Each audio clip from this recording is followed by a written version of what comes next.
Assalamualaikum warahmatullahi wabarakatuh. Perkenalkan, nama saya Ardensa sebagai moderator dari kelompok 3 Hukum Etika dan Media yang beranggotakan saya sendiri sebagai moderator, yang kedua yaitu Samuel Siregar, yang ketiga M. Anwar, yang keempat Mustafa Halim, yang kelima Yuaniko.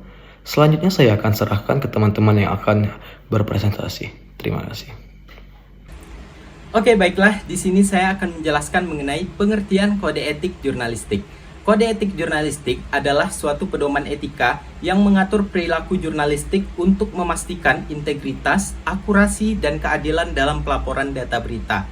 Kode ini membantu wartawan untuk mematuhi prinsip-prinsip jurnalistik seperti ketepatan waktu, kewajaran, perlindungan terhadap hak-hak pribadi, serta menghindari berita palsu dan sensasionalisme.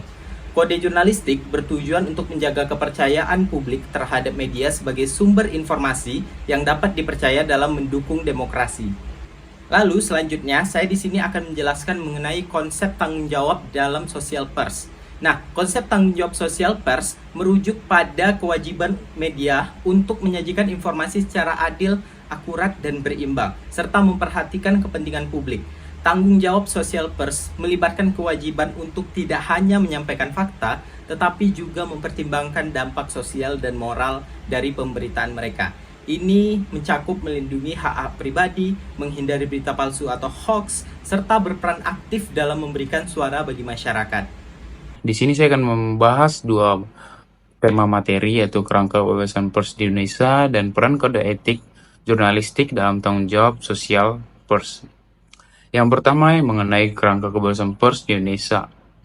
Kerangka kebebasan pers di Indonesia berlandaskan pada pasal 28F Undang-Undang Dasar 1945 yang menjamin hak setiap warga negara untuk memperoleh informasi dan menyebarluaskannya.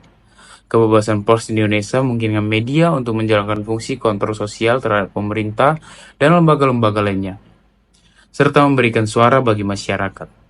Undang-Undang Nomor 40 Tahun 1999 tentang pers memperkuat hak ini dengan memberikan landasan hukum bagi kebebasan pers, serta menyertakan mekanisme pengawasan oleh Dewan Pers untuk memastikan bahwa media tetap mematuhi etika jurnalistik. Dan di sini saya akan juga membahas mengenai peran kode etik jurnalistik dan tanggung jawab sosial pers.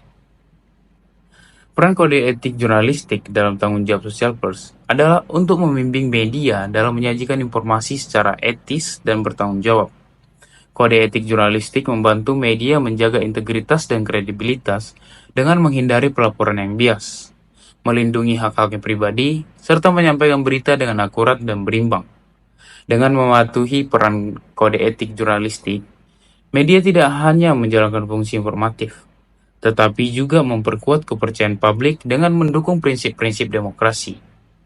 Hal ini penting dalam menciptakan hubungan yang sehat antara media dan masyarakat, di mana media dapat menjalankan peran sosialnya sebagai sumber informasi yang kredibel dan berpengaruh. Terima kasih. Baik, saya akan menjelaskan materi dari teman saya sebelumnya tentang tantangan dalam implementasi kode etik di Indonesia. Ada beberapa hal yang menjadi tantangan dalam menjalankan kode etik di Indonesia ini. Yang pertama adalah perbedaan pemahaman dan implementasi di Indonesia. Di Indonesia ini masih banyak yang belum memahami dan juga masih kurang pemahamannya tentang kode etik dalam jurnalistik.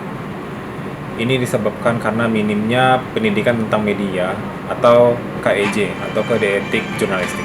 Yang kedua ialah tantangan dari eksternal.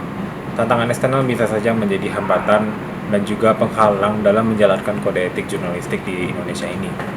Hal ini bisa saja disebabkan oleh beberapa hal, yaitu tekanan dari media itu sendiri, yaitu berupa kebutuhan atau kepentingan suatu bisnis. Kemudian ada pemerintah atau peraturan dari pemerintahan yang menjadi penghalang dari kode etik jurnalistik. Kemudian ada kepentingan dari suatu pihak atau suatu kelompok. Hal ini dapat menjadi pengaruh besar atau menjadi pengaruh rusaknya dalam menjalankannya kode etik jurnalistik pada media atau awak media yang menjalankan kode etik tersebut. Kemudian kurangnya pengawasan dan juga sanksi yang diberikan kepada pelanggaran kode etik tersebut. Dewan Pers sebagai lembaga pengawasan media terkadang tidak mampu memberikan sanksi yang tegas terhadap pelanggaran KEJ atau kode etik jurnalistik. Ini membuat media terkadang terdorong untuk melakukan pelanggaran kepada kode etik jurnalistik. Yang terakhir adalah tekanan teknologi dan disinformasi. Di tengah perkembangan teknologi dan informasi yang begitu cepat, kemudahan akses informasi yang meluas ini menjadi tantangan pada media informasi itu juga. Siapa saja dapat menjadi jurnalis dengan menggunakan media sosial yang ada. Hal ini tentunya dapat mempermudah penyebaran berita palsu dan ini dapat merusak kepercayaan masyarakat terhadap media juga. Hal ini dapat menjadi kesulitan dalam menjaga integritas pelaporan berita dan KEJ kode etik jurnalistik. Efektivitas kode etik dalam meningkatkan kepercayaan publik tergantung pada pentingnya untuk menjaga kredibilitas dan juga integritasnya tersebut. Ketika kita sebagai awak media atau penyebar dari suatu berita mematuhi dari kode etik untuk menyampaikan berita secara akurat, itu juga memperkuat reputasi dan juga kepercayaan masyarakat kepada media tersebut. Kepercayaan masyarakat terhadap suatu media adalah suatu hal yang sangat penting, terutama di tengah arus perkembangan teknologi dan informasi yang ada saat ini. Dengan demikian, kode etik menjadi pegangan dalam mempertahankan relevansi dan juga memperkuat hubungannya kepada masyarakat. Kesimpulannya, kode etik jurnalistik memiliki peran yang sangat penting dalam meningkatkan kepercayaan publik terhadap media di Indonesia.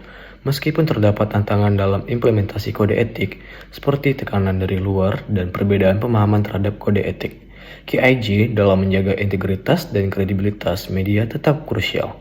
Dengan mematuhi prinsip-prinsip kode etik, media dapat mempertahankan reputasinya sebagai sumber informasi yang dapat dipercaya, yang pada gilirannya memperkuat hubungan dengan masyarakat dan mendukung peran pers dalam memperkuat demokrasi.